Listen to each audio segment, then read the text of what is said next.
académicos, exfuncionarios del Ministerio de la Producción, empresarios.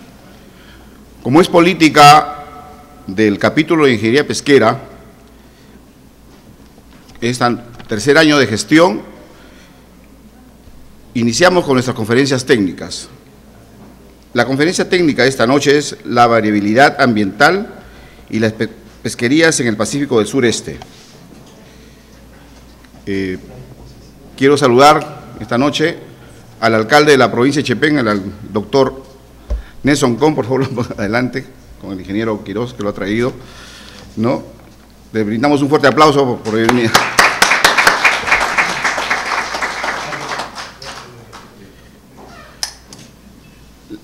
La conferencia estará a cargo del doctor Marco Espino Sánchez, él es exfuncionario del IMARPE, científico de competencia nacional e internacional, y la conferencia está denominada La variabilidad ambiental y las pesquerías en el Pacífico Sureste. Sin más preámbulo, invito al doctor Espino para su exposición de esta noche. Lo recibimos con un fuerte aplauso.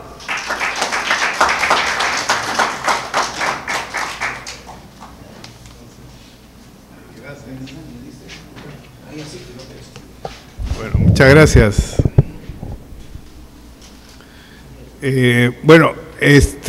Primero que agradecer al ingeniero Martínez por invitarme a comenzar el año hablando en el Colegio de Ingenieros sobre un tema que definitivamente nos interesa a todos, pero a mí en particular porque me ha tenido ocupado los últimos 20 años, otra vez más, y tal vez me tenga ocupado los próximos años que me quedan.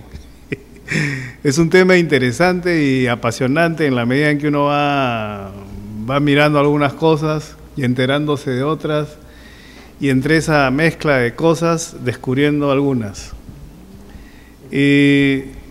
Nosotros estamos marcados por el cambio, somos consecuencia del cambio. Y entonces, sí, perdón. Gracias. Sí, gracias. Ahí no, ahora sí creo que se escucha. Yo me escucho mejor por lo menos. Bueno, entonces, como le decía, nosotros estamos marcados por el cambio, somos producto del cambio, y desconocerlo resulta a veces un poco, por lo menos curioso, pero resulta que nosotros los hombres, los seres humanos, para ser más genérico y para evitar resentimiento de las damas, los seres humanos somos a veces, obviamos lo obvio. Y lo obvio es que somos producto del cambio. Y la Tierra misma ha sido producto del cambio. Y el estado en el cual nos encontramos ahora es un producto del cambio. Y lo que yo vengo a hablar básicamente es eso, cómo es que va cambiando el planeta y en particular el mar peruano, y sobre todo luego cómo las pesquerías han cambiado, van a cambiar, y la disponibilidad de recursos también va a cambiar. Y ahí hacemos algunos ejercicios un poco esotéricos para ver qué habría pasado y qué podría pasar. Y en esa medida, bueno, entonces yo le voy a rogar tener paciencia, porque la charla es algo extensa, pero la vamos a hacer rápida y sobre todo vamos a tratar de hacerla entretenida.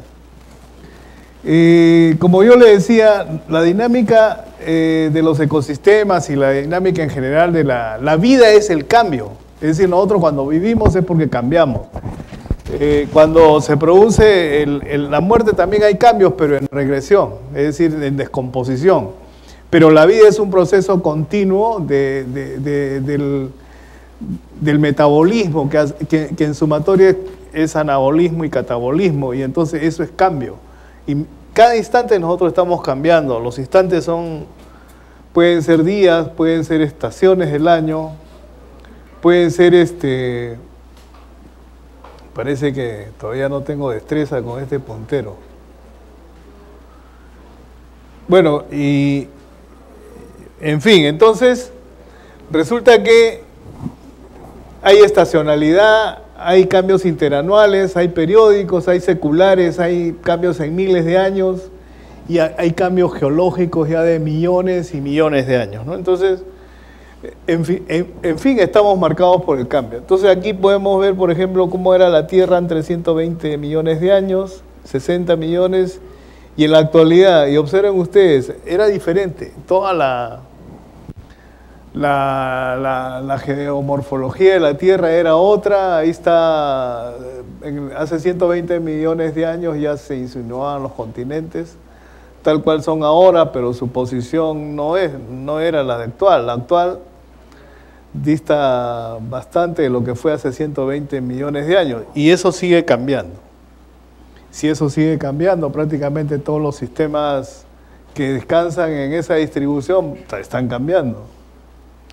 Y esta es la configuración actual. Ya hace 12 millones de años teníamos la configuración actual, y ahí tenemos, por ejemplo, América tal cual, el sistema de circulación oceánica, y básicamente, lo cual significa que tendríamos ya un clima parecido al actual, con las fluctuaciones que han venido después con las glaciaciones, desglaciaciones, etcétera, ¿no? Y entonces, al final de cuentas, lo que tenemos es básicamente áreas de afloramiento aquí, ¿no? Es decir, aquí tenemos, por ejemplo, la principal área de afloramiento que nosotros tenemos es justamente la que está frente al Perú y Chile. Hay otras al norte, en el Atlántico también, y en la parte del Índico también, ¿no? Pero, en fin, ¿y esas por qué se caracterizan? Porque todas se ubican en los trópicos, o por lo menos estas, las más importantes, curiosamente, están ubicadas en los trópicos.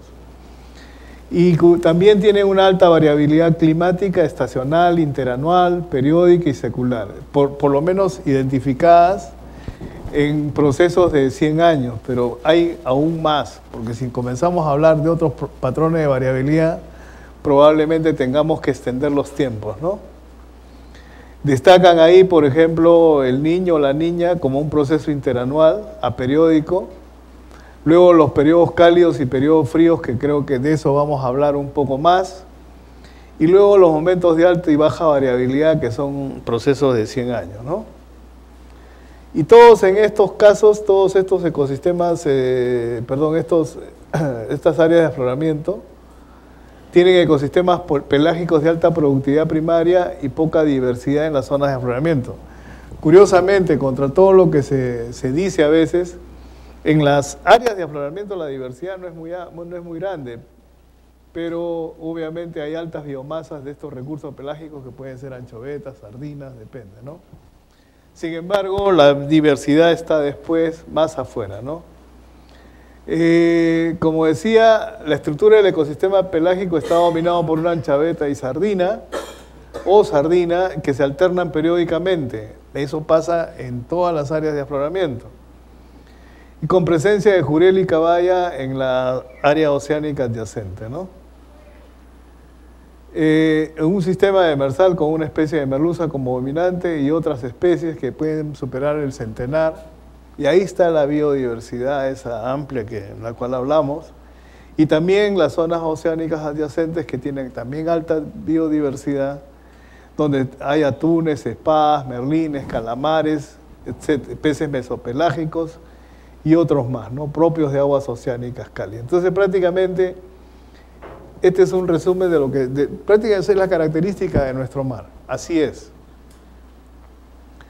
Bueno, y curiosamente en esta gráfica podemos ver que a partir de la varianza de la temperatura superficial del mar desde 1875 al 2007, es evidente que la zona donde más cambio tenemos es naturalmente en el Océano Pacífico frente al Perú, en la zona ecuatorial. Exactamente, y es exactamente frente al Perú, con una extensión hacia el Golfo de Panamá y hacia norte de Chile, ¿no? Entonces prácticamente la zona de más alta variabilidad en el planeta es el sistema de la corriente costera peruana o el sistema Humboldt. Y luego tenemos otras zonas como el Golfo de California, la zona de Canarias, abajo Benguela y la zona de Somalia. Pero básicamente el centro de la variabilidad en el planeta está prácticamente en la zona ecuatorial frente al Perú. Bueno, y ahora vamos a hacer un análisis de cómo se ha comportado esto a través de variables ambientales de macroescala y otras locales. Por ejemplo, el índice de oscilación del sur, la oscilación de Canal del Pacífico, la temperatura superficial del mar de Chicama y el índice multivariado ENSO, ¿ya? En fin, vamos a ver. El índice de oscilación del sur. Bien, este es un índice que mide la diferencia de presiones entre Darwin y Tahiti, dos estaciones que están en el Pacífico Occidental, en todo el Pacífico, con una estación que queda en Tahiti, que está prácticamente en medio del Pacífico, y Darwin, que está en Australia. La diferencia estandarizada de estas presiones dan como resultado los valores que están arriba, cuyas desviaciones positivas máximas corresponden a eventos fríos, la Niña, y desviaciones negativas máximas corresponden a El Niño.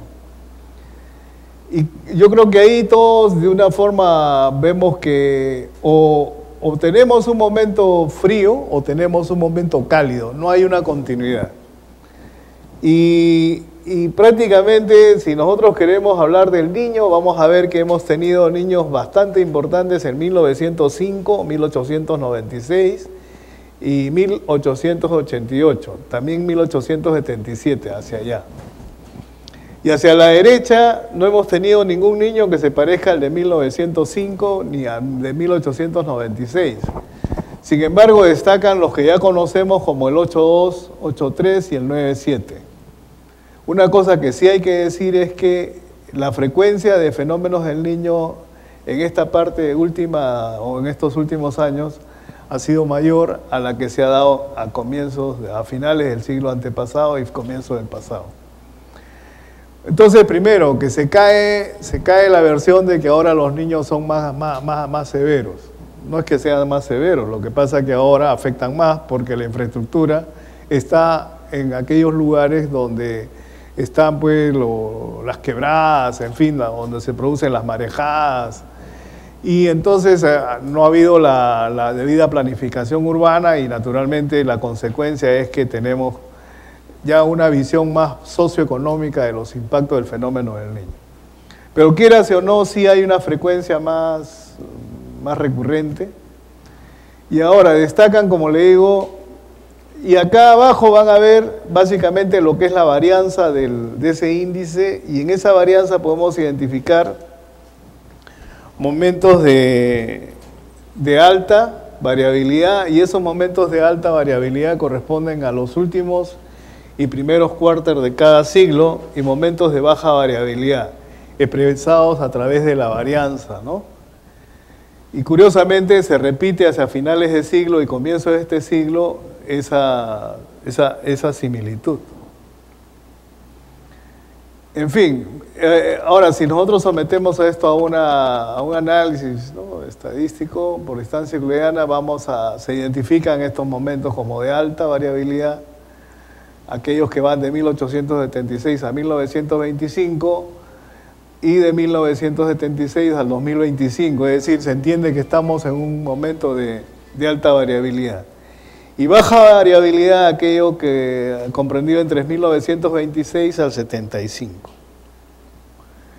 Y aquí esta figura básicamente lo único que persigue es que ilustrar extremos, ¿no? Miren, en la parte inferior está el índice de oscilación del sur del cual le he hablado. Y en la parte, la vertical, está las presiones en ambas estaciones, tanto Darwin como Tahiti. Darwin está ploteado en rojo y Tahiti en verde. Ambas presiones son convergentes, de tal manera que obviamente la convergencia en un lado involucra la divergencia en el otro extremo. Y efectivamente, la convergencia está expresando los momentos cálidos más fuertes. Y en este caso, el Niño de 1905 y luego el Niño de 1896. Y hacia la derecha tenemos la Niña de 1917 y luego de la de 1950. Después paramos de contar. Y este es un índice bastante, digamos, pristino, bastante sólido, porque está básicamente en medio del Pacífico y quieras o no, no tiene demasiadas, ¿cómo se llama?, interferencias. Por lo demás, nosotros, por ejemplo, estamos muy afectados aún por los recuerdos del 9798 y del 8283, pero los buscamos acá y identificamos más o menos aquí entre el -10 y 15 al 97. Al 98 no lo vemos, y al 8283 tampoco, ¿no? Entonces, efectivamente están en el margen de -10 a -15 como promedio, pero han habido otros más extremos como 1896 y 1905, de los cuales no se habla, pero sí se habla de 1925, lo cual significa que cuando nosotros tenemos una calificación de los eventos del Niño, los calificamos más por las consecuencias socioeconómicas que por los valores o indicadores de la diferencia, digamos, oceano-atmosférica, que estén manifiestas en estos indicadores, ¿no? Entonces, ese es un detalle. Entonces, prácticamente cuando se dan esas manifestaciones extremas a través de variables socioeconómicas, entonces hay una subjetividad inmersa, porque obviamente está acumulado ahí la visión del que determina ese impacto. Es una cosa curiosa.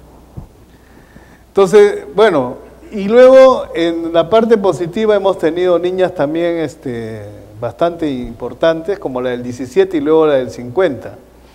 Y curiosamente, entonces, si vemos este gráfico, vamos a ver que, de acuerdo a este gráfico, tendríamos un océano Pacífico, por lo menos, el que hemos visto a través de este índice, en equilibrio, porque las desviaciones negativas están siendo balanceadas por las desviaciones positivas, de tal manera que el promedio tiende a cero, ¿no? Y no habría que preocuparnos tanto.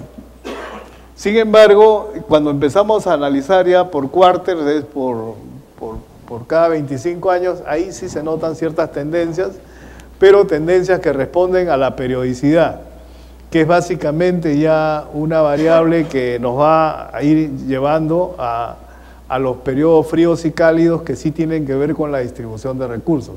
Sin embargo, en el promedio de largo plazo, la tendencia por suerte tiende a cero, el Pacífico está en equilibrio, y curiosamente eso me va a decir a mí también que la Tierra está en equilibrio, porque no hay que olvidar que el Océano Pacífico es el océano más grande de este planeta, es el océano, ¿no? Entonces, es un buen índice de salud de la Tierra, ¿no? Y este mismo índice, pero acumulado a través de en esta figura, y yo creo que no debemos mirar estos momentos, y no los pierdan de vista, por favor. Acá tenemos más o menos entre el último primer cuartel y luego la siguiente, y ahí destacan, por ejemplo, ese 1928-29, 49-50, observen el 75-76 como una seña de cambio, y acá no pierdan de vista, este es 1992-93, y luego acá tenemos 2010-2011, ¿ya? Yo los he señalado porque después lo vamos a recordar cuando veamos ya unas cifras unas curvas de desembarques, ¿ya? Entonces, bueno, ahora la oscilación de Canal del Pacífico. Esta es una oscilación térmica que mide también prácticamente toda la... Esta es una variable espacial que además de temperatura mide vientos, presión, en fin, y otras variables. Los datos observados están en azul y en rojo, y los datos, los modelados, es un modelo que trata de explicar eso, que más o menos está reflejando ciclos asimétricos. Sería una variable armónica con desviaciones asimétricas de 20 años positivos y 30 años negativos. Obviamente las desviaciones en azul van a corresponder a los años fríos y las desviaciones en verde a los cálidos.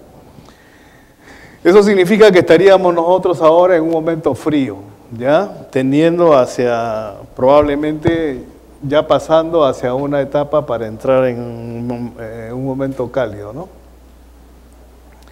Y acá este análisis también por distancia euclidiana nos va a diferenciar, si bien es cierto en la figura, nosotros hemos identificado dos momentos, tanto cálidos como fríos, pero este análisis es mucho más inteligente que la otra figura. ¿Por qué? Porque resulta que aquí nos identifica tres periodos, un periodo frío, un periodo cálido y un periodo templado.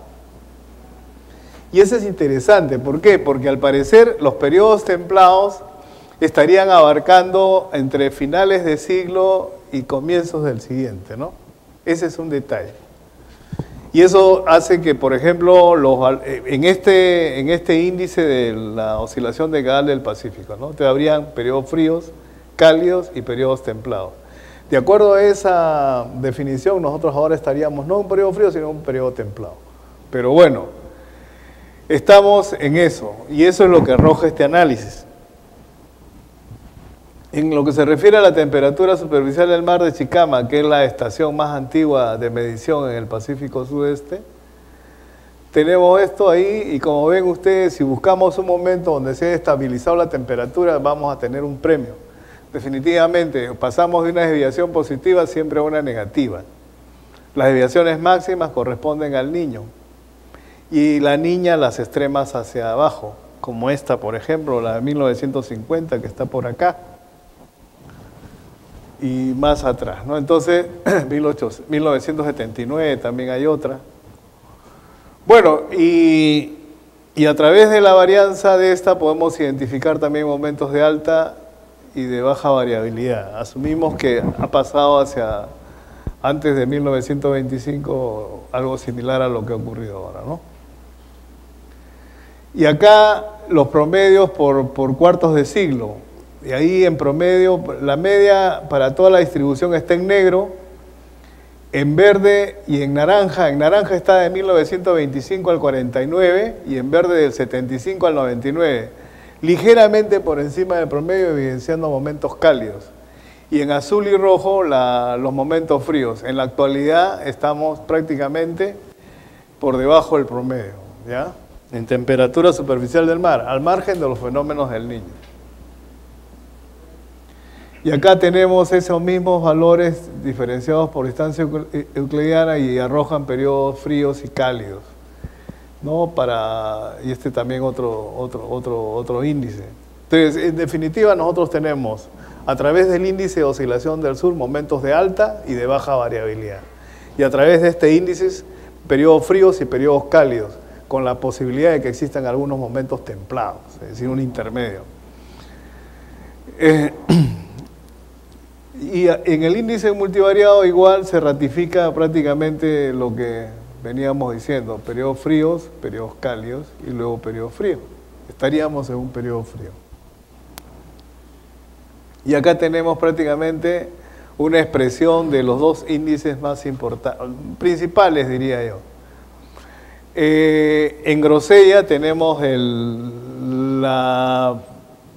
la varianza del índice de oscilación del sur, que hemos dado en llamar la variabilidad secular del Pacífico, porque es un proceso de 100 años, en una versión positiva y negativa, un ciclo completo dura 100 años, y es una oscilación armónica simétrica, porque son 50 años positivos y 50 años negativos. Y en verde tenemos ahí el índice, la oscilación de Caal del Pacífico, como una oscilación armónica asimétrica con desviaciones negativas de más o menos 30 años y positivas de alrededor de 20 años.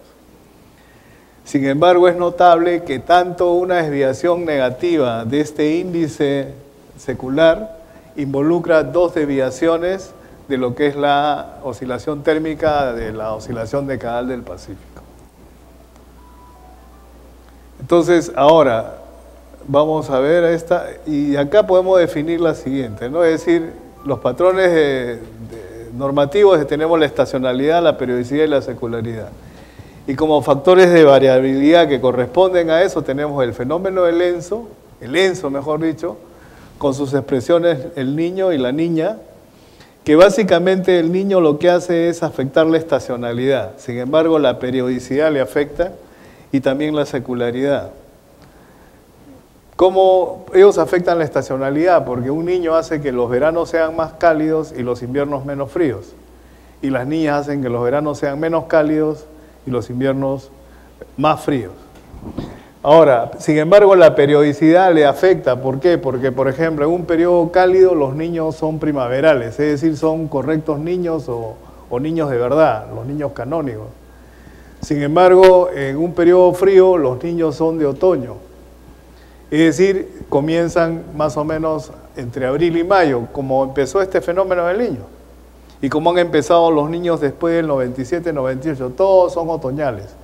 Y más bien no corresponderían a los niños, sino a San Juanes. Importante, porque corresponden a esa desviación de los solsticios y equinoccios. ¿Ya?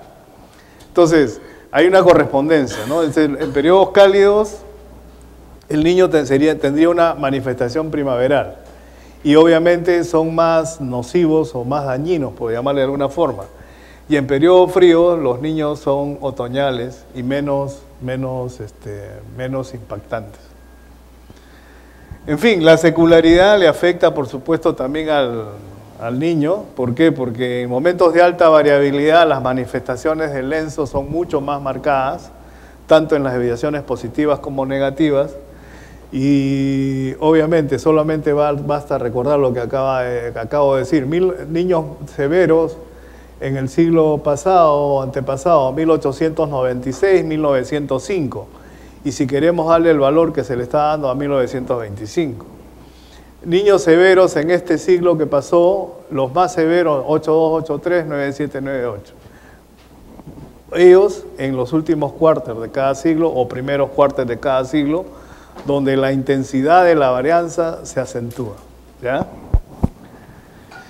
Entonces ahí vemos pues que el PDO afecta obviamente al lenzo, como ya lo hemos dicho, la periodicidad y también la oscilación, la variabilidad secular del Pacífico, ¿no? Entonces, esto desde el punto de vista ambiental, pero esto tiene repercusiones naturalmente en la parte pesquera.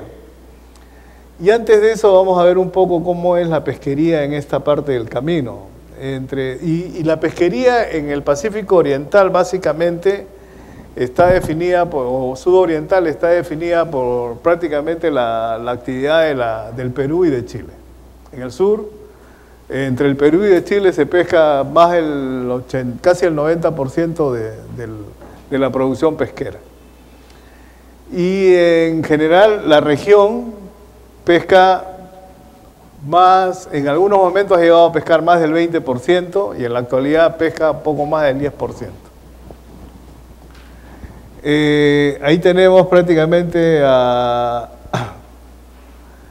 Perú, Chile en azul, en Ecuador en amarillo y Colombia en rosado, ¿no? El porcentaje mundial está arriba de la región. Como ven, prácticamente se repite lo que dije, pero aquí ven, en la década de los 60 y los 70, con la dominancia de la anchoveta en el ecosistema de afloramiento peruano, prácticamente la pesquería estaba dominada por el Perú. ¿Ya?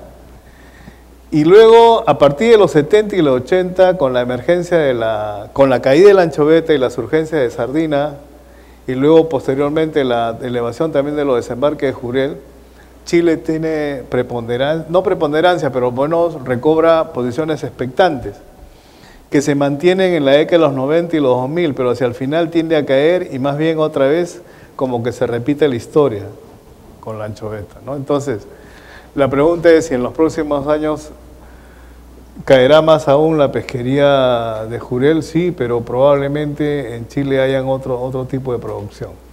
De todas formas, no se va a repetir lo del 60, la década de los 50, 60, pero quieras o no, hay una suerte de que el Perú mantendrá una pesquería importante de anchoveta. Chile, la pesquería de Jurel no tiene señales de recuperarse y parece que después va a demorar un poco más, después lo vamos a ver. Ecuador sí mantiene su casi constante su aporte en atún, aunque últimamente la tendencia también es a caer. Y Colombia es poco significativo en la región. Acá tienen el promedio de ambos países, es el 96%, me quedé corto, es el 96%. Perú y Chile representan el 96%, ¿no? Y acá tienen... Regálame un poquito de agua. Salud. Hemos debido abrir esa botella.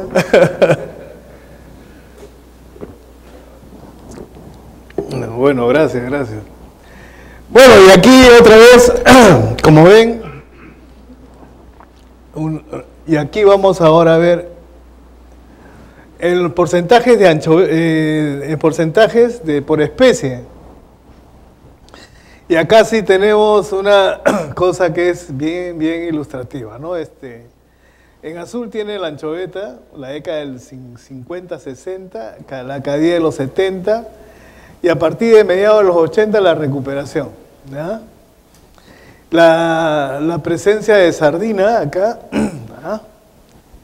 Y luego posteriormente, casi a finales de mediados de los 80, la surgencia de jurel y otra vez la caída, ¿no? Entonces, ¿para qué? Para dominar finalmente otra vez la anchoveta, ¿no? De hecho, que si nosotros miramos las tendencias, sardina prácticamente desapareció,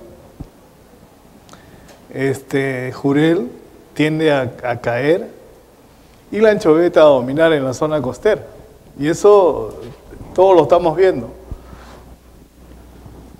Bueno, ahí tenemos, y ahí está. Y obviamente van a corresponder a periodos fríos, cálidos y fríos. Y acá, miren, este es un análisis de tendencia que básicamente son datos, unos son reconstruidos. La pesquería del Perú comienza por acá más o menos, entonces los cálculos de estos son a partir de acá con datos de captura y a partir de acá son cálculos con datos de sedimentos, escamas en sedimentos a través de, ¿no?, de un cálculo y se reconstruye la población. Este es anchoveta, desde 1880 más o menos. Hay datos mucho más atrás, ¿eh? Pero bueno, esto para efectos de lo que vamos a conversar, creo que este es importante. Cosas que vamos a destacar, por ejemplo. Primero, que imagínense ustedes, por acá, 1924, curioso, hay una caída. 1924-25 suena como, ¿no?, curioso porque es una señal donde hay un cambio y hay una caída. Una cosa, y si de caída se trata, entonces quiere decir que las poblaciones naturales también varían, porque en 1924 no había pesquería. Entonces, obviamente, al natural las poblaciones varían. Hay un trabajo de Sissenwein de la década de los comienzos de los 90, o finales de los 80, dice, ¿por qué las poblaciones varían? Y efectivamente, al natural las poblaciones varían. ¿Pero por qué varían? Porque el ambiente las hace variar. Entonces, ahí una primera cuestión es que hay una diferencia entre más o menos 10 a 20 millones de toneladas. Eso es relativo. Pueden ser 5, pueden ser 10, pueden ser 15, pueden ser 30. Lo importante es que la magnitud de diferencia es básicamente, puede ser, si lo vemos de un lado, es el 50%, y si lo vemos de otra forma, puede ser el 100%. Entonces, la primera cuestión es que las poblaciones al estado natural varían, y aquí en el Pacífico también han cambiado así, tan drásticamente como eso. Sin embargo, no han cambiado así como esto, tan dramáticamente como esto. Y esto sí es efecto de la pesquería. Este es el drama de la pesquería cuando una pesquería no es bien manejada. Eso ya no creo que vuelva a pasar. Esto pasa naturalmente. Lo que tenemos que hacer es tratar de modular a que pase eso, o a conseguir que pase eso, pero nunca que pase esto. Esto es pesquería. Bueno, otra cuestión que yo veo en esta figura que son aleccionadoras es que ustedes ven unas escotaduras arriba, esas escotaduras que parecen dientes de serrucho arriba, pac, y luego otras acá. Observen, esas escotaduras son nada más ni nada menos que los efectos del Niño sobre la población de anchoveta. Curioso. Sin embargo, la población mantiene su tendencia. ¿Se dan cuenta? Vuelve a recuperar su punto, al punto que le toca, por llamarle de alguna manera. Y luego en la subida igual cae y la tendencia es para subir. Otro tema es que a partir de la década de los 50 la población pudo ser más alta. La pregunta es si fue, puede ser. Las razones pueden ser que, dado que esto coincidió con un periodo frío y de menor variabilidad, es probable que las condiciones eran más favorables para que hayan poblaciones mucho más altas de anchoveta. Probable.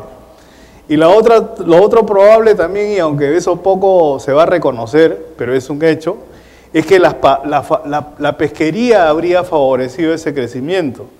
Porque el efecto que tiene la pesquería es que saca a los ejemplares más viejos y permite una renovación más continua de la población. Y obviamente cuando la población está constituida por ejemplares de mediana edad, la biomasa tiende a ser mayor, por las tasas de crecimiento que se van acumulando en biomasa. Pero eso es otra razón. En fin, lo cierto está en que a la actualidad nosotros no hemos podido tener las biomasas que se han tenido en la década de los 50 o los 60. Al parecer, ¿por qué? Porque probablemente estamos también en un periodo no muy apropiado. ¿Podríamos tener más biomasas? Probable. En fin, eso es lo que yo, de alguna manera, más o menos, y probablemente alguno de ustedes vea algunas cosas más. Aquí coincidió con el niño 8283. Yo no le echaría la culpa al niño, básicamente fue manejo. Aquí, este es el 9798, que fue tan drástico como el 8283. Pero miren, fue una caída, nada más que eso, ¿no? Entonces, yo creo que da para bastante reflexión. Y acá tienen la de merluza. La de merluza de alguna manera fluctúa también con la anchoveta porque se alimenta también de la anchoveta, ¿no? Y aquí tienen las aves dependientes de la anchoveta plenamente y naturalmente va fluctuando con ella, ¿no? Están los efectos del fenómeno del niño acá, allá también, y esa fluctuación, ¿no? Entonces, ahora, hay que notar un detalle. Muchos queremos que la población de aves vuelva a ser la que fue hace 50 años. Esa extensión de esa prolongación o ese pico, por llamarle más concretamente, ese pico fue producto del manejo de puntas e islas. Ahí, por ejemplo, se hizo Punta San Juan. Punta San Juan no existía al natural. Bueno, ahí se hizo Punta San Juan. Ahora Punta San Juan es un apostadero importante donde se produce guano. Y hay una población que está protegida, está en reserva ahí. Y lo mismo en el manejo en las islas. Entonces, en las décadas de los 40 y antes, el Estado peruano ejercía un manejo de las puntas y las islas, donde los apostaderos eran adecuados, eran arreglados, eran beneficiados, para que las aves tengan una mejor postura y obviamente la producción de guano sea mayor. Porque ustedes recordarán, a comienzo del siglo pasado la pesquería no era importante, sino era importante la extracción de guano. Cosa que hemos dejado de hacer. Hay cosas que hemos hecho maravillosas, hemos sido modelos en el mundo, pues lo hemos dejado de hacer. Hemos debido continuar. Así como pescamos, también hemos debido hacer esas cosas. Pero, en fin, y eso ha motivado pues que ese crecimiento que luego cayó por otras razones también. Muchos se le echa la culpa a la pesquería, sí pues, pero también es manejo. Y acá tienen ustedes el bonito, que naturalmente pues el bonito va con la anchoveta. Eso quiere decir que, no, ahora hay anchoveta y bonito, tenemos bonito. Lo que pasa es que hay discusiones para pescarlo. El bonito está metido dentro de las 30 millas o 20 o más adentro, y la flota industrial no la ha pescado. Pero bueno, ahora hay una discusión, en fin. Pero se supone que si nosotros miramos esta curva, es verdad, cuando ha habido anchoveta ha habido bonito, y eso lo sabemos todos. Entonces no sería raro que ahora haya, ¿no? Porque sería, entonces más bien raro sería que no haya. Y el atún, que si bien es cierto, el atún no come anchoveta, pero vive en la área adyacente, ¿no? En en las zonas oceánicas, que así como el sistema costero se ve enriquecido con los afloramientos, también el sistema oceánico adyacente también se ve enriquecido, y obviamente el alimento del atún, que son la micinguerria y otros, favorece, y ahí está la expresión. Por eso es que ahora nosotros tenemos atuneros pescando en el mar peruano, con permiso que nosotros le damos cada vez más. Esperemos dar más permisos y más rápido. Bueno, entonces, y para nadie es un secreto que los desembarques de atún, de barriletes sobre todo, han sido tan grandes últimamente que los precios se han venido al piso, y la industria atunera tiene sus problemas propios de todas las pesquerías. Cuando hay mucho, los precios caen. Y ahí tenemos periodos cálidos, ¿no? Alta, baja y alta variabilidad. Bien, y ahora vamos a ver cuáles son los principales recursos y su tendencia. Este es un análisis donde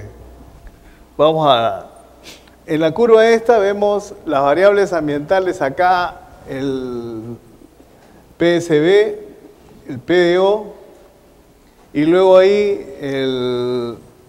la tendencia de acuerdo a la biomasa de anchoveta, ¿no? Esa sería la tendencia hasta el 2050. Entonces nosotros estamos más o menos en alta, con una tendencia a que ya vayamos bajando. Todavía estamos arriba. Todavía podemos tener buen tiempo, ¿no? Y aquí tienen, por ejemplo, este es el de sardina.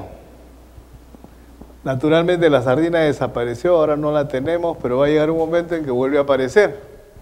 Lo que conversábamos ahora con Francisco, ¿no? Y este es la de Jurel y Cabaya, también igual. La caída viene más o menos, todavía estaríamos en una continuación de la caída. Y aquí tenemos ya la biomasa de anchoveta, las capturas de jurel y la de sardina, ¿no? Y aquí tenemos otra vez sardina, jurel y caballa juntos y la anchoveta ahí. Entonces no son exactamente opuestos, tampoco son coincidentes.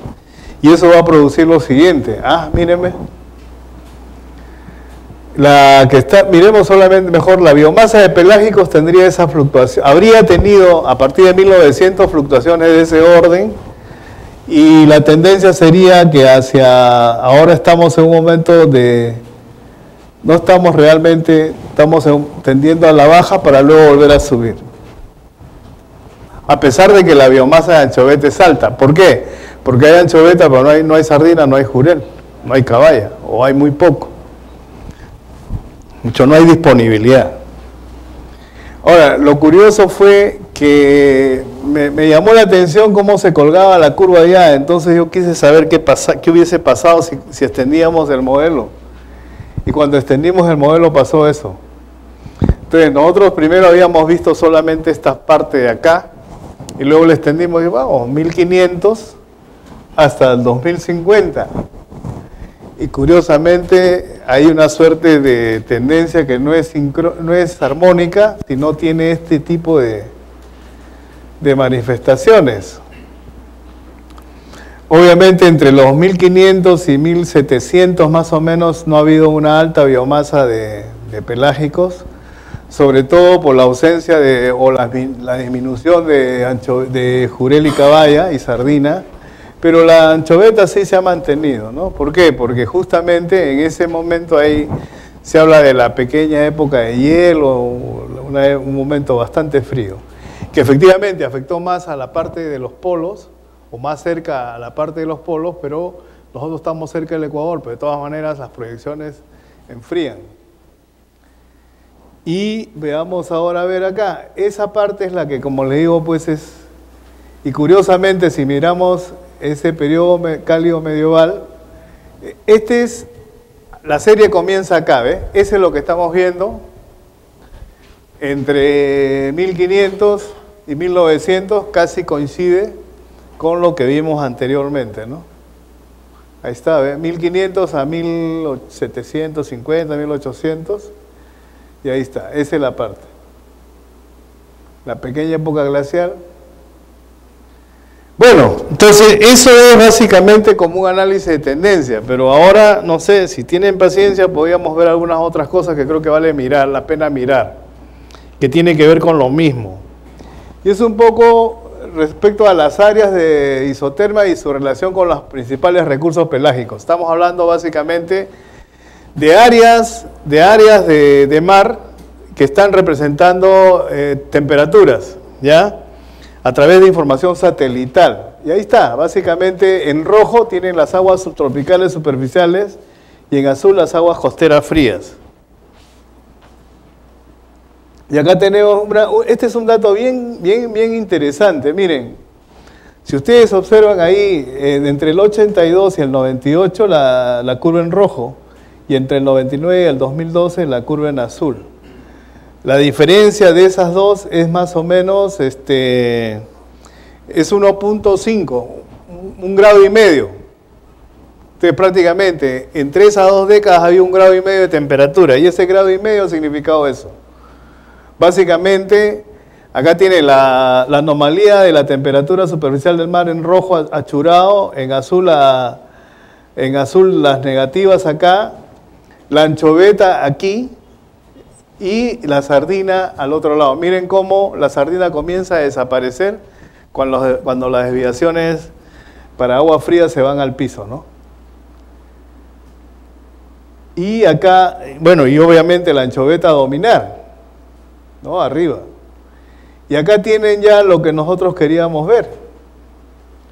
Básicamente tenemos ahí lo que es Jurel, ¿no? Esta es la biomasa estandarizada de Jurel. Y esto nos va a explicar por qué es que no hay Jurel. Porque, miren, arriba tenemos la media de 21.83, abajo 20.41. La diferencia es 1,4, ¿ya?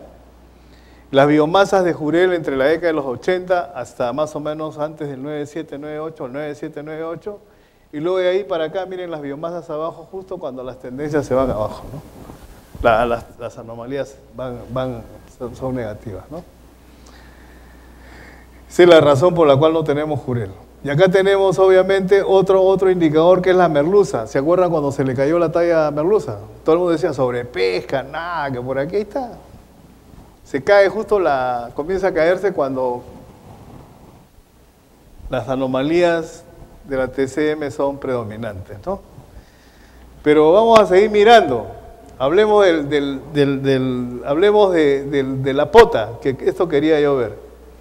Y algo de lo que hemos estado conversando, ¿no? Ahí tienen, por ejemplo, la pota en rojo, el Todarodes pacífico, que es otro calamar que se pesca en el Pacífico, y el Ilex argentinus en azul. Como ven, este Todarodes que se pesca en el Pacífico viene en caída y la pota está por lo menos estable, ¿ya? Y acá tienen, observen ustedes, la pesquería peruana es en rojo, ¿ya? Perú, Chile y la China están en moradito, el total está en verde, y en negro esta es la pesquería china, la flota china que está pescando en alta mar. Observen un detalle, solamente dense cuenta cómo en los 3 últimos años se ha disparado, y probablemente se sigue disparando. De eso hablábamos también en antes, ¿no es cierto? Y bien, y acá tienen esto, miren, ¿se acuerdan que yo le dije, no olviden unos años ahí? Esta es la pesquería de pota, miren cuando emerge, comienza a aparecer acá, y luego cuando esto se hace más marcado, los desembarques se van para arriba. Y se acuerdan que yo le dije, miren acá 9293, miren 9293, pero también les dije, miren 2010-2011. ¿Qué significa eso? Que probablemente estemos a puertas de un cambio. Ahí está, 2010-2011. ¿No será que está pasando lo que no queremos que pase? Por lo menos en el Pacífico Oriental, ¿no? Parece ser que hay una suerte de tendencia ligera. Y en el Perú está insinuándose la caída. Por eso es que ya me pregunto, ¿qué pasará? Porque hay un cambio que se viene. Y aquí tienen otra vez, sí, este es POTA y Pacífico Oriental con las desviaciones de las satelitales, ¿no? Aquí otra vez. Este ya es el índice, ese acumulado que hemos visto, y acá justo este cambio, ¿ves? Este que yo le dije, no lo pierdan de vista. Y abajo tienen el... Después de los 27, en los 27 ha marcado un cambio, ¿no? Bueno, otra vez se repite esto. Bien, creo que ahora estoy dispuesto a conversar con... El tema es apasionante, por eso que ando entretenido y no me aburro. Muchas gracias.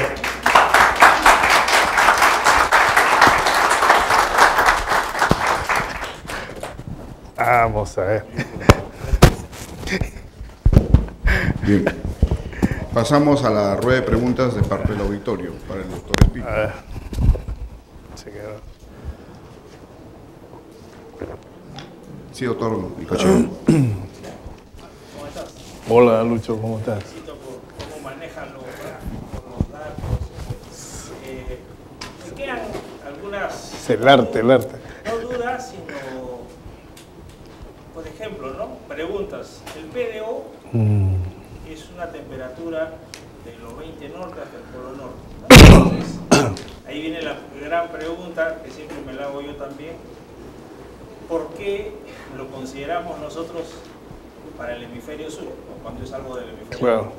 ¿Ya? Otra pregunta es los datos tuyos interesantes, los de hace varios siglos, de las capturas que se han hecho en base a estos sedimentos. Sí. Pero esos muestreos de sedimentos, por lo menos en el Perú, han sido, creo, en Pisco y por el norte, no sé, en una zona Sí, donde no hay sí. oxígeno. Entonces, también el generalizar eso puede traer cierta confusión. Claro. Sí. Y otra cosa que vi y me quedé sorprendido es que cuando sacas las especies, sacas que la merluza se cae en el 72, 71, 72. Pero ahí justo el profesor Mesiacef hizo su... No sé de dónde salen los datos, como no pones la... No, es tallas, son tallas. No, está bien, pero el 71, 72 muestras una caída donde muestras varias especies, aves, anchoetas, merluza. Entonces, yo digo, si el profesor Mesiacef ahí sacó 2 millones, que sabemos que se infló, pero no entendí esa caída. Entonces, por eso no sé de dónde son los datos, la fuente. Sí. Bueno, eso no es... Bueno, no hay problema, acá está. Bueno, la primera pregunta es respecto al PDO. Si bien es cierto el PDO, se escucha, ¿no? Si bien es cierto el PDO está descrito para el hemisferio norte, es verdad, pero el PDO tiene extensiones hasta prácticamente todo el Pacífico, inclusive en la figura que se muestra en el PDO, es bueno que la vean, denle una miradita, porque ahí ustedes pueden ver claramente cómo es la expresión de la dinámica del Pacífico. Porque si la zona ecuatorial se calienta, van ustedes a ver cómo por lo menos la Antártida se enfría y viceversa. Y eso tiene sus explicaciones luego en los patrones de circulación. Pues por ejemplo, cuando ustedes ven que el PDO, prácticamente la zona roja, se pone la zona roja en la zona ecuatorial, básicamente los afloramientos se anulan. ¿Por qué? Porque obviamente las temperaturas en la Antártida tienden a ser mínimas y la evaporación cero, y obviamente la densidad no cambia y no van a haber flujos hacia el norte. Sin embargo, cuando por ejemplo tienen los colores azules, es decir, se enfría el Ecuador, se calienta la Antártida y esa diferencia pequeñísima produce evaporación, la densidad de las aguas antárticas se hace mayor y naturalmente los flujos son más intensos y los afloramientos son más intensos en el sur. Esa es la dinámica, es decir, el planeta, el agua en el planeta circula por diferencia de presión. Entonces yo creo que ahí hay una suerte de visión. Yo los invito a que miren en la oscilación de Caudal del Pacífico y se van a dar cuenta que eso está expresado en las figuras que se ven ahí, ¿no? Entonces no se cumple solamente para el Pacífico Norte, sino yo diría para todo el Pacífico. Y hay un autor que últimamente está trabajando mucho y que curiosamente está publicando bastante, que es Di Lorenzo. Léanlo. Di Lorenzo se está revolucionando la oceanografía y la dinámica atmosférica y las relaciones para el Pacífico, extraordinario, inclusive las teleconexiones entre norte-sur y esta parte del camino, y ahora se está hablando básicamente de las relaciones con el Índico, es fascinante, pero bueno. Respecto a lo de la merluza, me dijiste, ¿no? Respecto a la merluza, lo que pasa es que los datos son la misma fuente, es decir, es la misma muestra de sedimentos que están expresados ahí. Ahora bien, efectivamente hay una caída, pero esas caídas no son en largos plazos, sino son más bien por el contrario. Lo que pasa es que cuando llega el Mesiacé primero, 2,5 millones ni hablar. Yo creo que hubieron por lo menos no más de 300 o 500.000 toneladas, ¿no? Es decir, para comenzar, pero lo más importante es que entiéndase que cuando hay un fenómeno del Niño, sobre todo en un periodo cálido como fue la década de los 70, la merluza tiende a extender su distribución hacia el sur, tanto como la severidad del Niño lo permita. ¿Y eso qué significa? La dispersión, y obviamente en una dispersión el depósito de escama va a ser menor. Entonces eso va a reflejar una imagen de poca abundancia. Efectivamente, es una poca abundancia momentánea, aparente, que luego otra vez vuelve a tomar su valor ideal, ¿no? Entonces, esa más o menos es la explicación que yo le encuentro, ¿no? Podrían haber otras también. De hecho que efectivamente la pesquería de merluza se inicia hacia finales de los 60 por este descubrimiento del solar y los hermanos Rossi, que investigando en el Tucán y otros barcos hacen la primera exploración en toda la plataforma y descubren que hay importantes biomasas de merluza y se inicia una pesquería interesante. Primero, curiosamente, afincada en Salaberry, y luego se desarrolla la pesquería de Paita. Y para ser más notable con la historia, que es importante en este caso, luego en la década de los 70, hacia finales de los 76, 78, la flota de Salaberry se traslada a Paita. ¿Por qué? Porque la merluza comienza su periplo hacia el norte, que se dramatiza el año 92, cuando prácticamente se tira todo afuera, las tallas caen 10 centímetros de un momento a otro, porque entre agosto y septiembre se caen, y todo el mundo dice sobrepesca, ¿no? Cuelguen al director científico del IMARPE. Bueno, no era sobrepesca, se había movido la merluza, bueno. Ya, disculpa, también. Ya, entonces, de eso. ¿Y la otra pregunta cuál era, Lucas? ¿Ah? Bueno, eso es básicamente. Ok. Más o menos. Lo bueno de la pesquería y la dinámica de los recursos es que da bastante que analizar, ¿no? Es decir, es bueno eso porque... Y lo bueno es que no la vemos, simplemente la vemos cuando ya está en el plato. Sí, lo último, sería interesante, así bueno, si bien no dice las fuentes eso, pero sería interesante que estadísticamente lo que estás afirmando, ¿no? Salga ya sea desde una correlación hasta algo más sofisticado, entonces más contundente se haría la afirmación, ¿no? Sí, es verdad, es cierto. Por ejemplo, por eso es que he presentado estos análisis por distancia euclidiana y similaridad, en fin. No, es verdad, es cierto, y se están haciendo, ¿no? Es decir, se hacen permanentemente. Lo que pasa es que si ponemos todo eso, a veces no nos quieren escuchar porque la gente se aburre. Eso déjenlo para los especialistas, dice. Ingeniero Gutiérrez. Gracias, buenas noches. Marco, felicitaciones por tu presentación siempre tan entretenida y didáctica. Tengo un aporte en relación con una pregunta de Lucho Icochea, y es sobre la biomasa de merluza. Recuerdo bien haber leído ese informe del profesor Mesiacef. Es una estimación acústica de merluza que dio 2 millones de toneladas. Yo no la creo, igual que tú. Claro.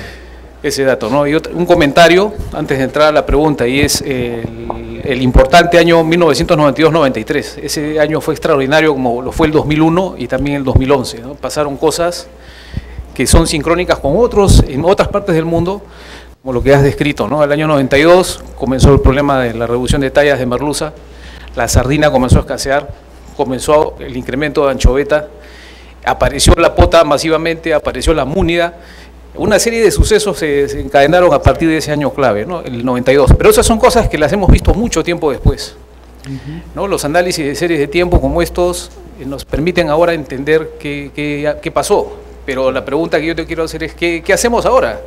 Correcto, ya tenemos una idea de lo que ocurrió en el pasado, pero hoy tú has anunciado un cambio, ¿no es cierto? Muchos creemos que vamos a un cambio, pero ¿cuándo? No estamos seguros. ¿Qué debemos mirar, qué debemos medir, en tu opinión, para tener claro que ya se está produciendo un cambio? Qué bien, la pregunta es muy oportuna y me va a permitir una respuesta que probablemente no sea la solución, pero es el camino a la solución. Gracias a que nosotros hemos venido predicando estas cosas, y digo nosotros porque no solamente soy yo, tú también, Mariano, tú acabas de hacer un trabajo importante en ese sentido, y creo que hay una línea de investigación en el Perú ahora en esta tendencia. Muchos colegas que antes eran, ¿cómo se llama?, escépticos respecto a este enfoque, ahora han cambiado totalmente, y para mi beneplácito, hay una corriente ya interna de los que se dedican a la investigación. Y entonces eso ha motivado toda una corriente que no se nota, pero que se está dando. Y entre otras cosas, también está pegando a nivel del sector. Esta reunión es consecuencia de eso. Y en el mes de noviembre yo estuve en la Sociedad Nacional de Pesquería, invitado también para dar una charla. Está por publicarse un resumen de la charla, que es lo mismo. Y curiosamente, creo yo que una de las grandes satisfacciones que he tenido yo en estos últimos tiempos es esa reunión. Porque yo sentí que impactó, y la pregunta era la misma que ha hecho Mariano. ¿Y ahora qué? ¿Y ahora qué? ¿Cuál es la idea con esto? Decir, oye, mira, estamos a puertas de un cambio, preparémonos para el cambio. Esa es la idea. Entonces la otra pregunta que me hicieron, bueno, ¿y quién debe liderar este cambio? ¿El Estado, los privados, los académicos, los científicos? Los científicos están haciendo modestamente lo que pueden. Los académicos también, porque aquí hay varios. El Estado debe hacerlo, sí, tendrá tiempo con la coyuntura y el día a día. Entonces yo le dije, esto mismo que le estoy diciendo, ustedes son los que deben liderar el cambio, porque los que tienen que favorecerse o cuidarse de este cambio son ustedes. Tienen que estar preparados para el cambio. Y efectivamente, parece que hay una corriente en ese sentido, efectivamente ahora hay que adoptar un liderazgo.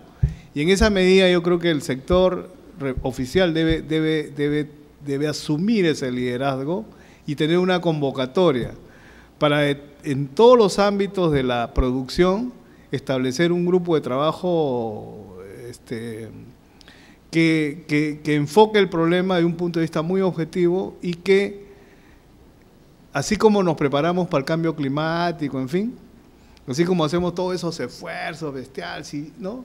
Esto es ahora, porque 5 o 10 años es ahora. Lo del cambio climático siempre se ha dado, lo hemos visto y se va a dar.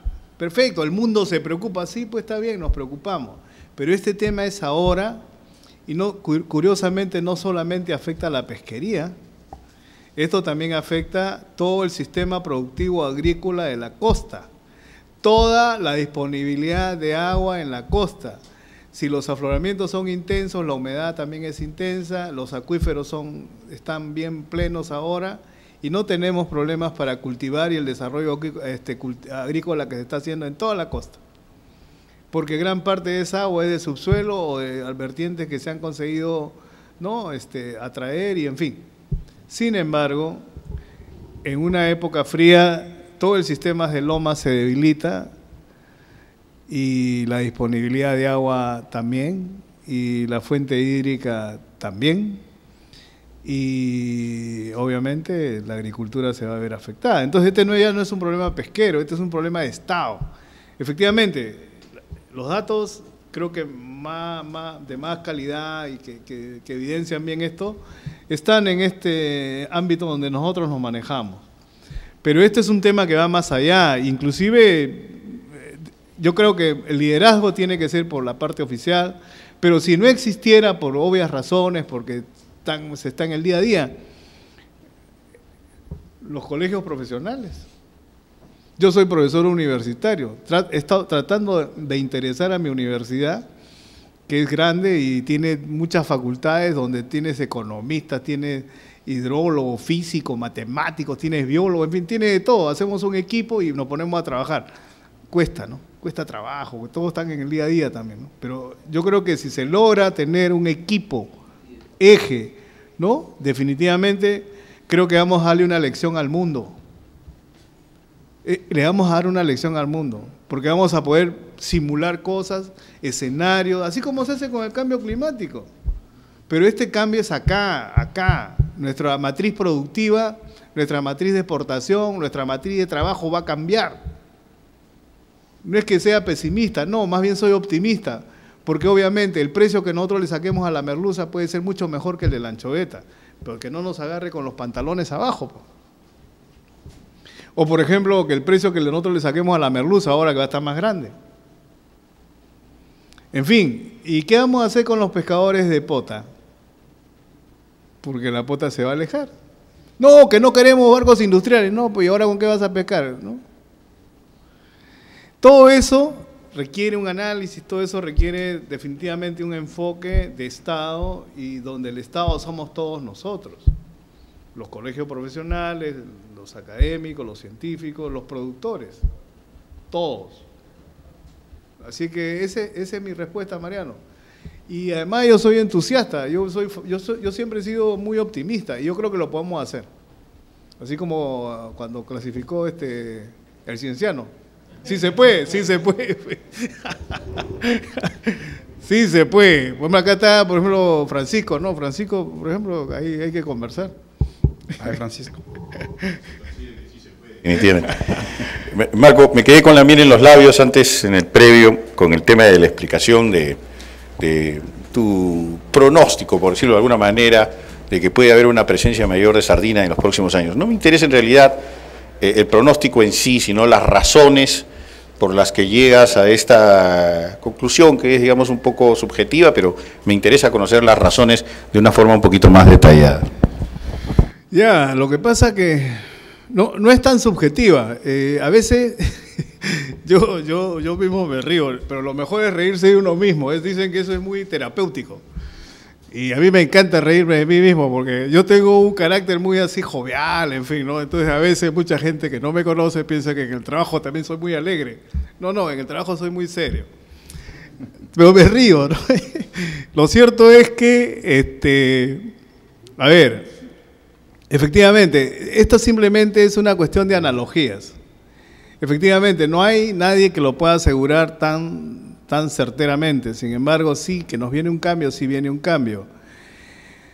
Yo no observé antes otra especie que haya entrado supliendo a la sardina, a la anchoveta. A la única que observé que entró fue la sardina. Entonces, ¿quién debiera ser la sardina? Sin embargo, puede ser otro clupeido similar. ¿Quién es el otro clupeido similar? El machete.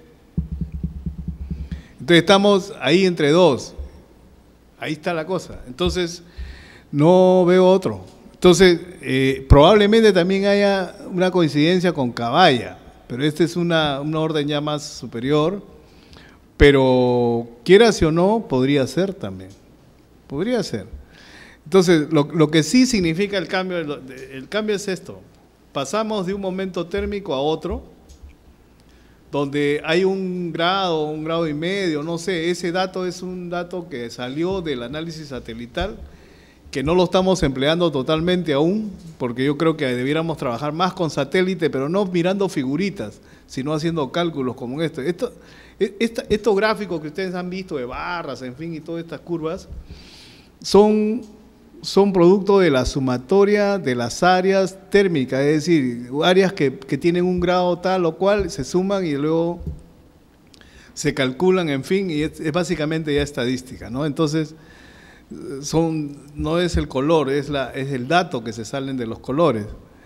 Y obviamente, una cosa curiosa, miren, salió eso. Y es más, no viene al caso explicar, el método es un método hasta original, para a partir de imágenes satelitales se diferencian masas de agua, por correlaciones simplemente. Es un método nuevo, un método singular. Pero bueno, al margen de eso, ¿no? Es decir, entonces, si el contexto térmico cambia, todo el sistema de afloramientos también va a cambiar. Y volvamos otra vez a esa relación, gracias por lo del PDO y la Antártida. Ese es fascinante, ¿no? Por ejemplo, ¿qué pasa cuando se calienta el Pacífico ecuatorial? Se pone un poquito calientito, se enfría la Antártida. ¿Y qué pasa cuando se enfría la Antártida? No hay afloramientos. ¿Por qué? Porque no hay flujos del sur. Entonces, ¿de dónde son los flujos? Del sistema ecuatorial. ¿Cuál es el sistema ecuatorial? La subsuperficial de Cromwell, que viene bañando toda la plataforma continental y hace que se extienda la población de merluza, alimentando todo eso y calentando el escenario superficial hasta el norte de Chile. Por eso tenemos merluza desde el Ecuador hasta el norte de Chile, pero curiosamente también hay una rama oceánica subsuperficial, la subsuperficial del Perú, que se llega hasta Talcahuano, al grado 40, emerge ahí, y emerge favoreciendo la pesquería de jurel chilena. Y es por entonces hay todo ese balance, y naturalmente a la hora que se produce ese flujo, que es de otro origen, ya no es el flujo subantártico o antártico, sino es el flujo ecuatorial, con temperaturas, oxígeno diferente, que favorece el crecimiento de otras especies. Ese básicamente es una explicación muy sencilla del tema. Si yo, por ejemplo, fuera ecólogo o trabajaría con biólogos como yo, pero especialistas en plancton, en productividad, probablemente ellos me dijeran, ah, no, claro, que frente a este afloramiento las diatomeas son diferentes, en fin, el zooplancton, etcétera, ¿no? Entonces, eso ya son razones de más detalle, pero básicamente esta relación, y curiosamente también tiene que ver con la diferencia entre lo que es norte-sur. Ahí es donde nosotros vamos a ver también por qué si acá en este momento gobierna la anchoveta, perdón, la anchoveta sí, ¿por qué la sardina gobierna en California? Porque también es ese flujo, porque la relación entre el California y Humboldt, esa es la relación que existe en el Pacífico Sudeste. Y esa es la alternancia, anchoveta acá, sardina en California, anchoveta en California, sardina acá. Y un dato, hace poco, en noviembre, finales de noviembre estuve en el Ecuador, y me dieron un dato, justo fui a hablar de lo mismo, porque los ecuatorianos también me invitaron, para hablar de este tema. Y yo le dije, oye, pero yo no soy atunero. No, Marco, me dice, queremos que hables de esto. Y yo fui, me invitaron, vaya, qué bacán. Ecuador es bonito, caliente. Y hablamos de este tema, y entre los datos que me dieron fue lo siguiente, que ya es un dato público, pueden verlo en internet. Se ha varado anchoveta en California, y se ha varado cantidad. ¿No será una señal de que la anchoveta está entrando allá y que la sardina se nos va a desplazar? Puede ser, puede que no, pero son señales, y si ustedes... podemos empezar a mirar, y así como dijo Mariano, mira, toda la serie de cambios que se dieron en el 92, yo agregaría los datos que dio Mariano, por ejemplo, de que en Europa también se produjeron cambios. En Europa también se produjeron cambios. Entonces, yo creo que ahora tenemos la ventaja de mirar el planeta, y eso no lo estamos usando suficientemente, porque ahora el planeta es nuestro, a través de internet, a través de satélite, el planeta es nuestro. Y nosotros podemos mirar el planeta. Y en definitiva, si nosotros miramos el planeta, vamos a caer en cuenta de que hay muchas señales que nos están diciendo, oye, esta cosa está cambiando, esa noticia. Por ejemplo, si uno ve un poco, cuando comencé con estos trabajos, leer a los americanos es bien aleccionador, porque los americanos te dicen, te ponen como un mensaje ahí, una noticia de Bristol. Reapareció la sardina después de 20 años en ¿dónde? En fin, en un puerto de Norteamérica, ¿no? Después de 30 años, ¿no? Y ahí está la noticia, Bristol, almanaque Bristol. Entonces yo creo que debemos mirar un poco más esas cosas, y creo que ahí debemos aprender más de los geógrafos, porque los geógrafos ven más perspectiva, y saben manejar muy bien los datos como estadística no paramétrica. Jesús. Sí, por favor. Jesús. Sí, adelante, ingeniero. Gracias por la información. Nos va a dar muchos elementos de juicio y algo más para tomar en consideración, para tomar decisiones futuras. Para la gente al final, una de las partes importantes de la pesquería, yo podría sugerir que lo más importante es el consumo humano, ¿no? Sí.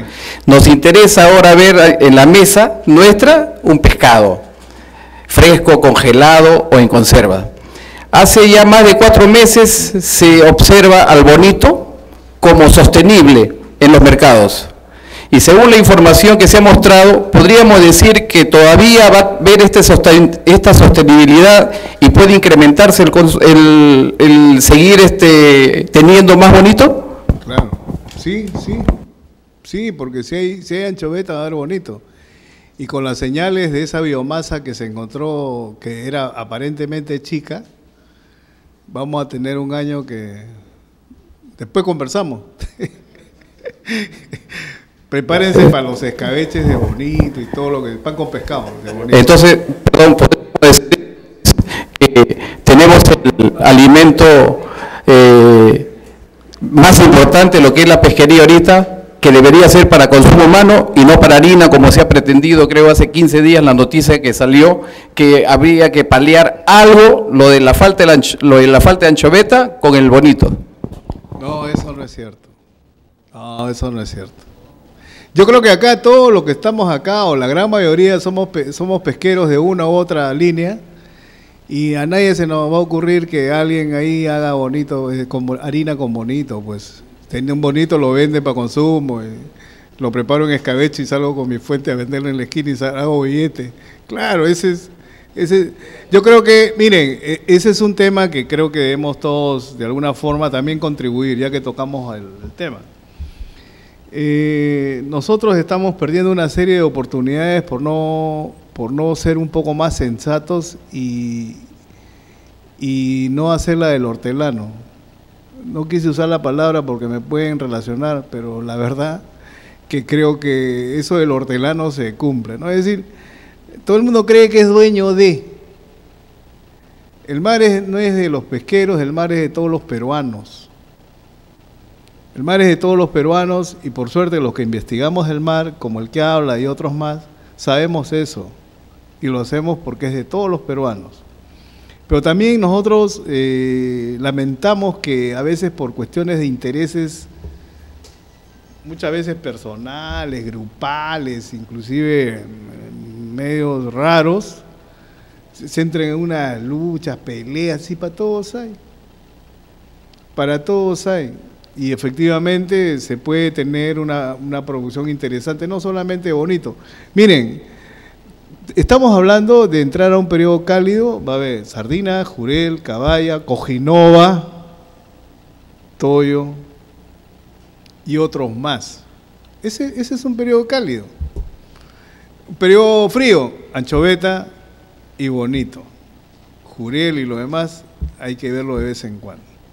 ¿Por qué? Porque la anchoveta domina todo el ecosistema y domina hasta la playa, entonces inclusive las especies más costeras son afectadas, porque un cardumen de anchoveta a la hora que comienza a filtrar se come todo lo que encuentra, y entonces ahí entrar a un manejo más razonable, donde la pesquería resulta ser es terapéutica, pero eso tenemos que entenderlo todos, bueno, todo el mundo, no, que está depredando, no, pues sí. Lo que yo le digo a mis muchachos en la universidad cuando hablamos de ese tema, entonces le digo, pero entonces cerremos la universidad, pues. ¿Para qué vienen a estudiar? Si ustedes vienen justamente para aprender todas estas técnicas que nosotros vemos acá, para saber cómo tocar, cuánto puede sacar, y no exactamente para deteriorar. Y yo le digo así, cerremos la universidad, ya pues colgamos los guantes, vámonos a otra cosa, pues, a la playa, vamos a la playa. Claro, porque definitivamente, es decir, y los ingenieros están para eso, los biólogos pesqueros están, los químicos, todos están para eso, porque nos enseñan a resolver problemas.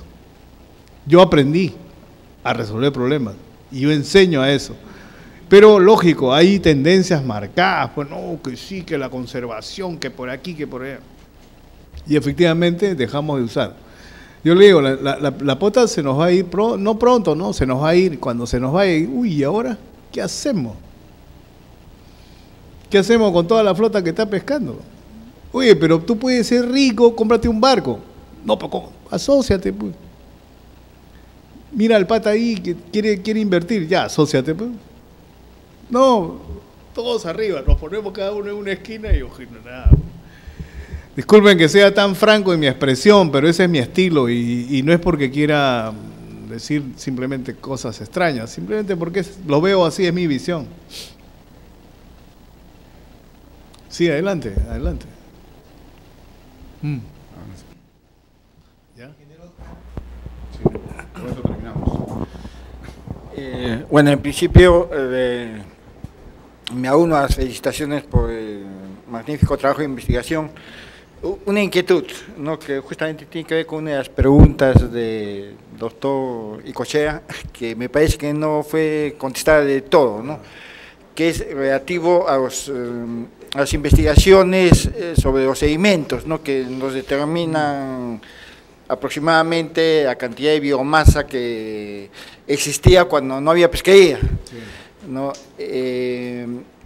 Quisiera saber, a lo largo de nuestro litoral, ¿dónde se han hecho esos muestreos de sedimentos y por qué se escogieron esos lugares? Gracias. Ya. Bueno, estos datos responden a Pisco, más o menos, unas zonas. ¿Por qué? Porque obviamente hay que elegir zonas donde estos sedimentos estén debidamente conservados. ¿Y esto por qué? Porque requieren anoxia. Ustedes son fondos hipóxicos o anóxicos. Y esa es la razón. Entonces, básicamente, no son todos los lugares en el mar peruano. Y es importante también lo que dice Lucho, lo que dice usted, ¿no? Efectivamente, son datos. Son datos que finalmente los vemos. Y lo que pasa es que esos datos nosotros no solamente, si lo ponemos, ahí están los datos, pero estos datos han sido trabajados también por otros autores en otros lugares, ¿no? Y comenzamos a hacer analogías, ¿no? Y, mira, parece que hay unas tendencias que son equivalentes o son, ¿cómo se llama? Son contrapuestas. Se contrastan con otra información. Entonces, al final, no es la verdad plena, pero por lo menos me dice, oye, parece que por acá va la tendencia, ¿no? Es decir, la ciencia ha avanzado en ese sentido, tanto como, por ejemplo, el descubrimiento de América, ¿no? Colón tuvo la suerte de que le creyeron. Y finalmente miren todo lo que descubrió. Así sucede, ¿no? Es decir, no, él tenía todas sus evidencias de que no se lo iban a comer los monstruos. Y efectivamente pues, llegó acá y más bien él se comió a otros monstruos. Entonces, lo cierto es que esa es la ciencia es esa, es decir, esa es la ciencia del acierto y el error. Ese es el acierto y el error, y yo creo que hay que darle a eso, y la humanidad ha avanzado en ese sentido, ¿no? Así. A veces puede ser que la dirección no sea esta, sino es exactamente un ángulo menos, pero vamos por ahí. Doctor Icochea, y terminamos. Sí, doctor. Sí. Bueno, yo quería resaltar lo que dijiste anteriormente en cuanto a de quién depende que hagamos las cosas. A mí me da mucho gusto que esté cerca ahora el ministro, para que escuche, porque a veces no tiene tiempo de escuchar lo que quiero. Pero quería resaltar algunas cositas muy breves. Sí. Por ejemplo, nos hablas, todo lo que conocemos, sabemos que hay bastante anchoveta, pero hace pocos meses dijeron que había 1 millón tanto de biomasa. Lo que han debido decir es 1 millón tanto de biomasa registrados con los ecozonas, claro. Por eso me quedaba contento, ¿no? Pero ya, después encontramos que el 40% del contenido estomacal de la anchoveta era huevos de anchoveta. Y es una buena lección para los que no hay que irse a extremos, ni a una explotación total, ni a un conservacionismo total. Así es. Que dicen, oye, dejemos veda, total, tantos meses, y eso no significa que ese recurso va a crecer. Significa que ese mismo recurso puede comerse sus huevos, sus pequeños o otros explotables. Claro. Eso es en cuanto a la anchoveta. En cuanto a la sardina, bueno, en Japón desapareció en 1928 y volvió a aparecer en 1983. fueron 60 años sí, que se recuperó y de pronto se batió el récord después de 60 años de la nada, entre comillas, ¿no? Entonces, yo no sé si tan rápido será. En 1992 se bajó la talla de la merluza y pasó lo mismo con el bacalao de Canadá, sí, ¿no? Igualito. Bueno, entonces sí hay esas conexiones y que nos sirven ya de experiencia, pero yo en la merluza estamos haciendo un trabajo muy bonito, no sé si por ahí está mi tesista que está viendo de los últimos 12 años, y estamos viendo cosas interesantísimas con la corriente Clavo, ¿no? Hemos visto día a día cómo ha ido y vemos que en la década última la velocidad es un 10% más de lo que era hace 20 años. claro. Entonces algo está pasando que está permitiendo que haya esa recuperación, ¿no? Y así, y por último la pota que lo has tocado, la pota, el doctor Clark en 1960 calculó que había 7 millones de toneladas de biomasa en base a lo que comían los cachalotes. Así es. ¿Y qué pasa? Que y hay grandes barazones después de los niños, o sea, los niños siempre ayudan a que el recurso que está expandido venga hacia la costa y lo contrario al revés, ¿no? Entonces, eso yo no sé si se sigue manejando como está, yo no creo que desaparezca, pero es cierto eso que se va para afuera. Y para que se va para afuera, ahí sí es político decir, no puede ser que se quiera llegar a un consenso, e invito a 10 de unos sindicatos que protegen sus intereses, y si ellos salen contentos, yo fijo. Entonces lo que se debe hacer es salir a ver la calidad de esa pota que se pescó a 20, 30, 100 millas con un inspector del ITP o del Sanipes, ir viendo cómo se deteriora, y ahí se verá, oye, es imposible que salgan las lanchas, pueden salir, pero la calidad de ese producto no es buena. Entonces hay que hacer, claro, pero no se puede congelar a bordo porque solamente los artesanales pueden pescarlo ahorita, ¿no? Para mí un barco madrina puede ser la solución, pero hay que ver eso. Y por último, a veces hay que vencer tabúes, y entre esos tabúes están las famosas multas por pescar juveniles. En Japón no existe eso, en Noruega tampoco, pero sí se para la pesquería si se ve un extremo. Entonces, es algo que para mí antitécnico, ¿no? Que salió el 25% de la anchovetita de 10.5 multa. Entonces, y si la tiras al mar, una multa que hasta te cuesta el coste de tu lancha. Entonces esas cosas tienen que cambiar, y ya que estás acá y estás tan cerca, sigue haciendo tan cerca del ministro. Yo creo, por eso me atrevo a intervenir, a decirlo. Yo se lo mando por escrito también, pero parece que esos mails resbalan por ahí.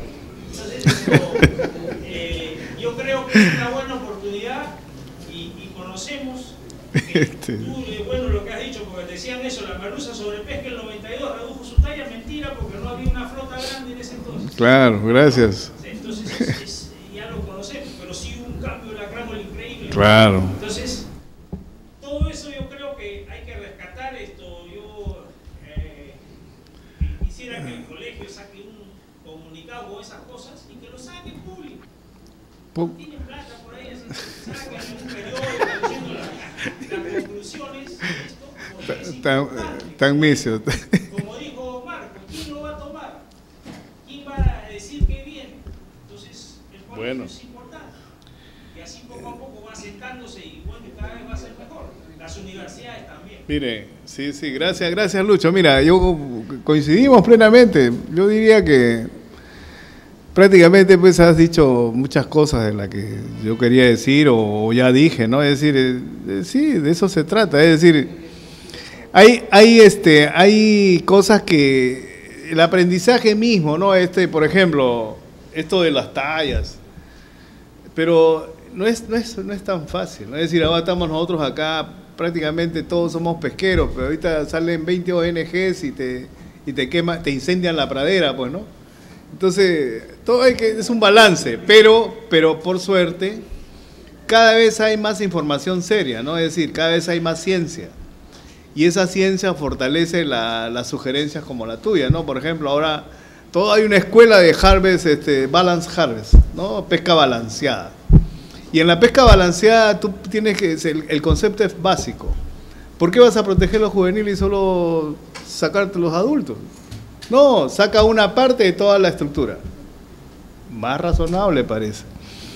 Pero es un cambio, miren, es un cambio que inclusive involucra hasta cambios legales, ¿no? Cambios a los auditores, por ejemplo, si Clever toma una decisión y lo sancionan, ¿no? Lo multan, en fin. No, el director general, ¡juá! Le dan. Entonces, yo creo que es un tema que todos tienen que irse analizando, haciéndose más realista. Pero es evidente, pues si lo hemos sufrido, acá está Mariano, el 92, ¿qué pasó con la merluza? ¿No te dije que querían linchar al director científico?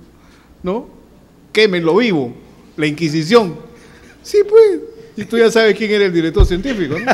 Bueno, y ahora después, ¿no? Pasaron 25 años o 20 años y lógico, todo el mundo le da la razón.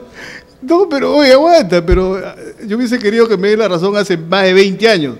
Porque el tema no es el director científico, el tema es la población de Paita, cuando los niños, las mujeres, sobre todo niños y mujeres que se prostituían, y los niños que se murieron de hambre, y una serie de cosas porque a alguien se le ocurrió que era sobrepesca y que había que parar la pesca 2 años.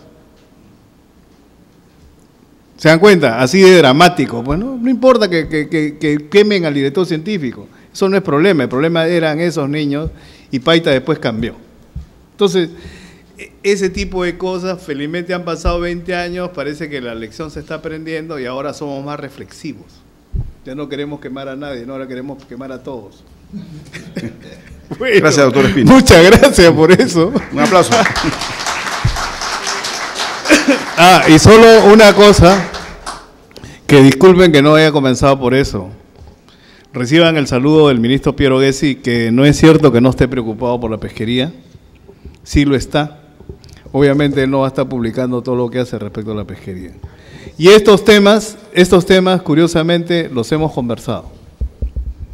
Y él está enterado, estamos conversando. El tema es que vamos a ver qué se puede... Sí, por supuesto. Eso es muy hábil, sí entiende. No, sí entiende. Así que... bueno, bien. Ok, bueno, de todas maneras sí, reciban el saludo del ministro y sí está, por favor. No, tranquilo.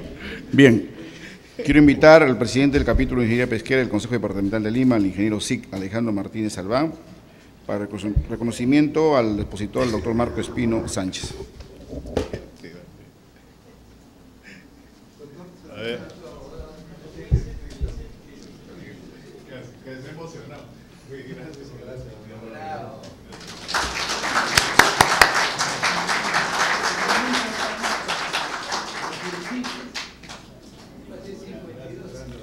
Palabra de clausura del presidente del capítulo, el ingeniero Alejandro Martínez Albán.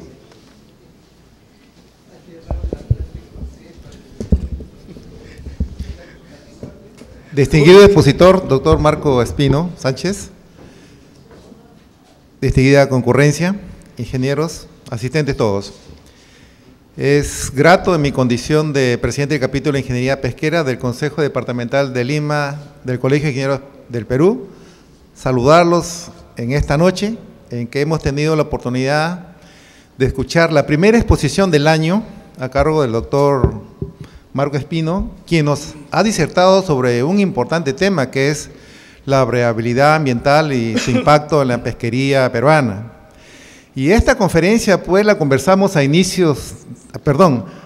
fines del año 2014, cuando entre todos los peruanos cundía la preocupación por las noticias existentes en esos días de que la anchoveta en el mar era de 1,5 millones aproximadamente de toneladas, lo cual era preocupante para todos los ciudadanos peruanos pesqueros y no pesqueros, sobre todo para los profesionales y obviamente para la industria y la comunidad pesquera en general. Entonces propuse al doctor Marco Espino dar una conferencia en esa naturaleza e incluso le bromeé y le dije, estamos entrando a un periodo de extinción de la anchoveta, y usted se sonrió, me dijo, no, de ninguna manera, y entonces vamos a manejar este tema y para enero damos la conferencia.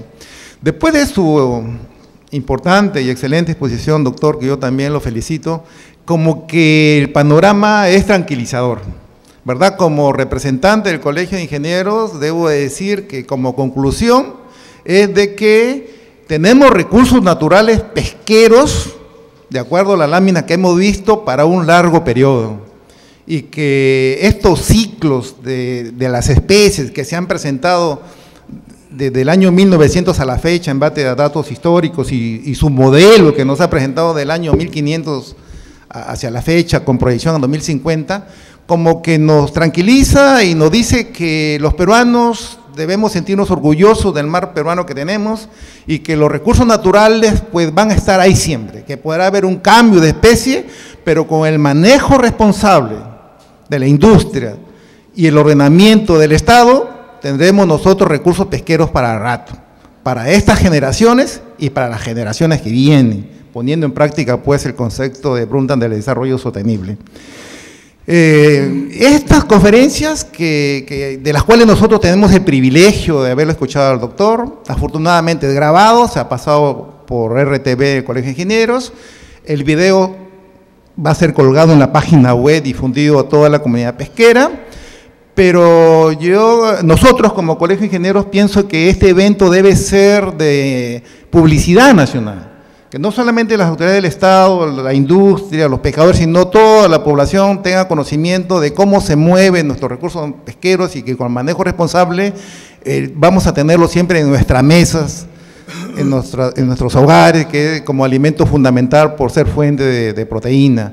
Yo me comprometo con mi directiva en el más breve plazo, con el apoyo de ustedes, a tener un conversatorio con los periodistas, ¿no? Como lo tuvimos hace un año con la Sociedad Nacional de Pesquería, cuando vine a exponer sobre la realidad, me parece, de la pota. Bueno, hacerlo así con invitación de los medios de comunicación social para que estén enterados de lo que realmente es la pesquería y lo que va a venir en el futuro.